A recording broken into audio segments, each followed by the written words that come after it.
हा प्रश्न नीट 1999 ला विचारलाय आणि सेम प्रश्न म्हणजे सेम टाईपचा प्रश्न सीईटी 2018 ला विचारलाय। म्हणजे जे प्रश्न नीटला येतात तेच सीईटीला पण रिपीट होतात, फरक एवढाच असतो, सीईटीला तो प्रश्न 1 मार्काला असतो आणि नीटला तो प्रश्न 4 मार्काला असतो। तर काळजीपूर्वक बघा।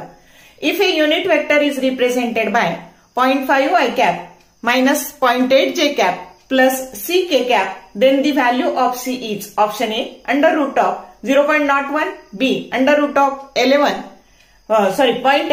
C1 and D under root of 0.39। तर कसं सोडवायचं बघा। मग आता दिलेला वेक्टर आहे त्याला लिहिला आपण, वेक्टर P म्हटलं त्याला, तो दिलेला वेक्टर लिहिला आणि वेक्टर कॉम्पोनंटच्या स्वरूपात असा लिहितो आपण। मग आपण जर कंपॅरिझन केली तर ही px ची व्हॅल्यू आहे, ही py ची व्हॅल्यू आहे आणि pz ची व्हॅल्यू c आहे, आपल्याला c ची व्हॅल्यू काढायची आहे। मग वेक्टर त्याच्या कॉम्पोनंटच्या स्वरूपात कसं लिहितात, p that is equal to under root of px square plus py square plus pz square। मग ही युनिट वेक्टर असल्यामुळे याची किंमत 1 टाकली, याची 0.5 चा square minus plus into bracket minus 0.8 चा स्क्वेअर प्लस c स्क्वेअर, मग हे झालं 0.25 0.64 प्लस c स्क्वेअर, याची ऍडिशन झाली under root of 0.89 plus c square आणि मग आपल्याला c स्क्वेअर काढायचंय, म्हणजे c स्क्वेअर बरोबर 1 minus 0.89 that is nothing but 0.11 ही c स्क्वेअरची व्हॅल्यू झाली आणि मग c काय आलं तर अंडर रूट ऑफ 0.11 की जो करेक्ट ऑप्शन बी आहे। असं सोडवायचंय।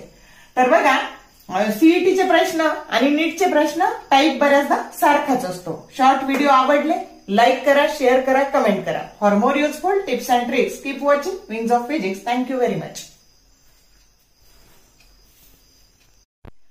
हा प्रश्न नीट 1999 ला विचारलाय आणि सेम प्रश्न म्हणजे सेम टाईपचा प्रश्न सीईटी 2018 ला विचारलाय। म्हणजे जे प्रश्न नीटला येतात तेच सीईटीला पण रिपीट होतात, फरक एवढाच असतो, सीईटीला तो प्रश्न 1 मार्काला असतो आणि नीटला तो प्रश्न 4 मार्काला असतो। तर काळजीपूर्वक बघा।